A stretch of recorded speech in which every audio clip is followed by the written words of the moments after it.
जय हिंद दोस्तों, आप सबका स्वागत है ज्ञान जीपी में। आज का है ये हमारा 7वें नंबर का क्लास है और भारतीय कृषि का सेकंड पार्ट है। तो आप सभी लोग चैनल को शेयर और सब्सक्राइब जरूर करिएगा। चलिए हम आज की अपना क्लास स्टार्ट करते हैं। तो हम इस क्लास में क्रांति यानी हरित क्रांति देख चुके थे और आगे हमारा है श्वेत क्रांति। तो चलिए देखते हैं श्वेत क्रांति। इसमें श्वेत क्रांति इसका संबंध दुग्ध उत्पादन यानी कि दूध उत्पादन से है। इसकी शुरुआत 1970 ईस्वी में हुआ था। इसके जनक वर्गीस कुरियन जी हैं। यह इम्पॉर्टेंट है कि श्वेत क्रांति के जनक कौन है, तो वर्गीस कुरियन जी हैं। आगे NDDB की स्थापना 16 जुलाई 1965 ईस्वी को हुआ था, यानी कि national dairy development board of India की स्थापना 16 जुलाई 1965 ईस्वी को हुआ था। इसका मुख्यालय आनंद यानी कि गुजरात में है। राष्ट्रीय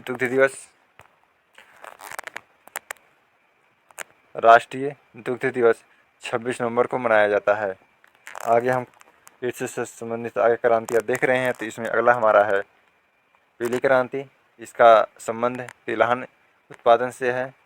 इसके जनक सैम पित्रोदा जी हैं। आगे हमारा है रजत क्रांति। इसका संबंध अंडा उत्पादन से है। आगे लाल क्रांति। लाल क्रांति का संबंध टमाटर के उत्पादन से है और मांस के उत्पादन से। गुलाबी क्रांति का संबंध झींगा उत्पादन। नीली क्रांति का संबंध मछली उत्पादन से है। गोल क्रांति का संबंध आलू उत्पादन। और बादामी क्रांति का संबंध है मसाला उत्पादन से है। आगे है कृष्णा क्रांति यानी कि पेट्रोल उत्पादन से है। अमृत क्रांति नदी जोड़ों परियोजना से है इसका संबंध। ग्रीन गोल्ड क्रांति चाय उत्पादन से इसका संबंध है। खाकी क्रांति में चमड़ा उत्पादन से संबंधित है। सिल्वर फाइबर क्रांति इसका संबंध कपास उत्पादन से है। यह क्वेश्चन SSC CHSL 2019 में पूछा जा चुका है। इससे कृषि से संबंधित हमारा एक ऐप है इनाम ऐप है, यानी कि इलेक्ट्रॉनिक नेशनल एग्रीकल्चर मार्केट है। इससे संबंधित एक योजना भी है। यह PM कुसुम योजना जुलाई 2019 में लॉन्च हुआ था। इसका संबंध सौर ऊर्जा का उपयोग करके किसानों को वित्तीय सुरक्षा प्रदान करना है। आप सभी लोग कमेंट में बताएंगे कि PM स्वनिधि योजना की शुरुआत कब और कहां से हुई थी। चलिए हम आगे देखते हैं। इसमें इसी प्रकार कुछ महत्वपूर्ण तथ्य हैं, जिसमें जीरोफाइटा, इसमें हम मरुस्थलीय क्षेत्र के वनस्पतियों के बारे में अध्ययन किया जाता है। हाइड्रोफाइटा, इसमें जल के ऊपरी सतह पर उपस्थित सभी वनस्पतियों के बारे में अध्ययन किया जाता है। भारत में सिंचाई से संबंधित कुछ तथ्य। सर्वाधिक सिंचित राज्य क्षेत्रफल के हिसाब से तो उत्तर प्रदेश है। सर्वाधिक सिंचित राज्य प्रतिशत के आधार पे जिसमें पंजाब है। नलकूपों द्वारा सर्वाधिक सिंचाई उत्तर प्रदेश में किया जाता है, इम्पॉर्टेंट है उत्तर प्रदेश पुलिस एग्जाम के लिए। और तालाबों द्वारा सर्वाधिक सिंचाई तमिलनाडु में किया जाता है, यह भी इम्पॉर्टेंट है। आगे हमारा है कृषि के कुछ विशेष प्रकार। इसमें हमारा सबसे पहले है विटीकल्चर। इसमें अंगूर के उत्पादन से संबंधित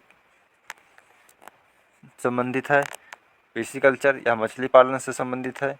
सेरीकल्चर, इसका संबंध है रेशम उत्पादन से है, रेशम कीट पालन से है। आगे हमारा एपीकल्चर मधुमक्खी पालन से संबंधित है। फ्लोरिकल्चर फूलों से संबंधित यानी कि बागवानी का अध्ययन। वर्मीकल्चर केंचुआ पालन का अध्ययन किया जाता है इसमें वर्मीकल्चर में। आगे हमारा है सिक्किम, भारत का प्रथम पूर्ण जैविक राज्य है। यहाँ पर रासायनिक उर्वरक का सिक्किम भारत का प्रथम पूर्ण जैविक राज्य है। पूर्ण जैविक राज्य का मतलब वहाँ पर बिना उर्वरक के सहायता से ही कृषि किया जाता है, यानी कि सिक्किम में उर्वरक की बिक्री पर भी प्रतिबंध लगाया गया है। माकंदपुर गांव जो कि उत्तराखंड का गांव है। इसको भी 100% ऑर्गेनिक खेती के कारण ही इसे ऑर्गेनिक गांव की संज्ञा दी गई है, यानी कि यहाँ पर भी बिना उर्वरक की कृषि की जाती है। सीढ़ीदार खेती, यह पहाड़ी पर खेती का एक प्रकार है, यानी कि सीढ़ीदार खेती पहाड़ी पौधे के विकास के लिए 16 तत्वों की आवश्यकता होती है, यानी कि एक पादप के या एक पौधे के विकास के लिए 16 तत्वों की आवश्यकता होती है।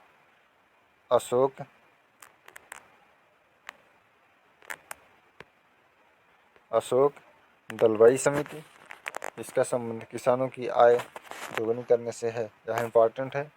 इसका अशोक दलवाई समिति का संबंध किससे है? तो किसानों की आय को दुगना करने से इसका संबंध है।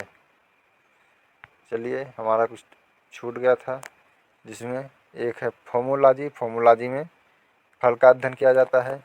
खेती के एक विशेष प्रकार झूम खेती, इसमें इसे पूर्वोत्तर भारत में किया जाता है। इसको स्थानांतरण कृषि भी कहते हैं। पूर्वोत्तर भारत यानी कि असम, मेघालय, नागालैंड, मिजोरम आदि राज्यों में किया जाता है। इसे काटो और जलाओ भी कृषि कहा जाता है। यह भी इम्पोर्टेंट है। खेती का एक प्रकार दहिया खेती होता है। यह क्वेश्चन उत्तर प्रदेश पुलिस 2018 में पूछा जा चुका है और ये दहिया खेती मध्य प्रदेश में होता है। पामलू खेती यह मणिपुर में होता है, इम्पॉर्टेंट है। कुरूल खेती या कुरावा खेती या झारखंड में होता है, इम्पॉर्टेंट है। आगे हमारा है पोलम कृषि यानी पोनम कृषि, यह केरल में होता है। पश्चिमी घाट पर कुमारी नाम की खेती की जाती है।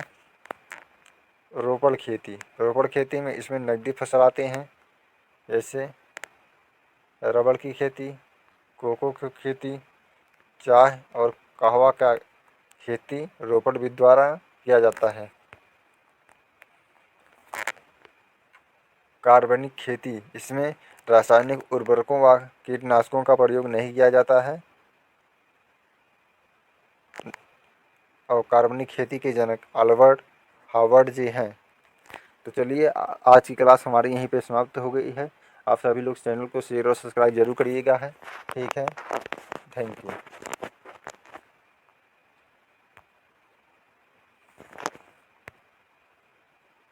उत्तर प्रदेश पुलिस एग्ज़ाम के लिए चल रहा है। इस क्लास से एक अद्भुत फ़ायदा ज़रूर होगा। जी धन्यवाद।